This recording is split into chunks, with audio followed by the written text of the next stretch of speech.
ایک بندہ آیا، میں نے کہا دیکھو قرآن پاک کے اندر جو ہے وہ متعدد مقامات پر اللہ تعالیٰ نے پانی عطا فرمایا بھی ہے۔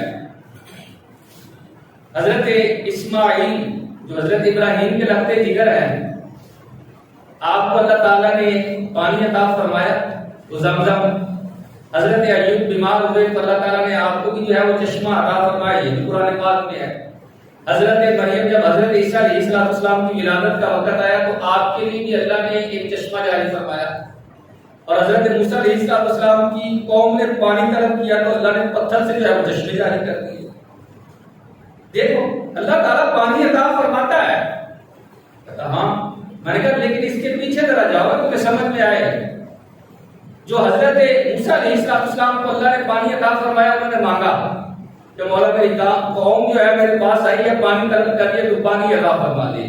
حضرت ایوب نے پانی طلب کیا، مولا میں بیمار ہوں، شفا کے لیے جو ہے وہ پانی عطا کر دے، تو اللہ نے پانی عطا کیا۔ اور حضرت حاجرہ جب اپنے لگتے جگر کو وہاں لیٹے دیکھ رہی تھی تو صفا مروہ کے درمیان چکر لگائے، چکر لگاتے لگاتے کہا ہائے میرا اسماعیل، اللہ کا پانی عطا کر دے۔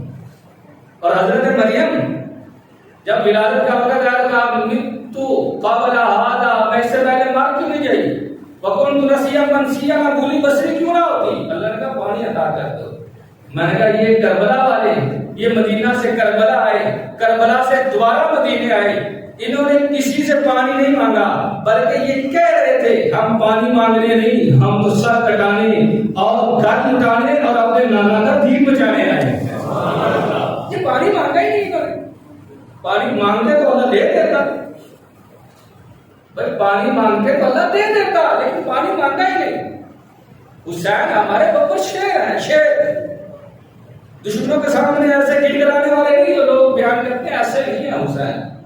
حسین نے جب بھی شہادت اپنے کسی لگتے جگر کی شہادت کو دیکھا تو یہی سر سجدے میں رکھ کر کہا مولا اب تو مجھ سے راضی ہو جا،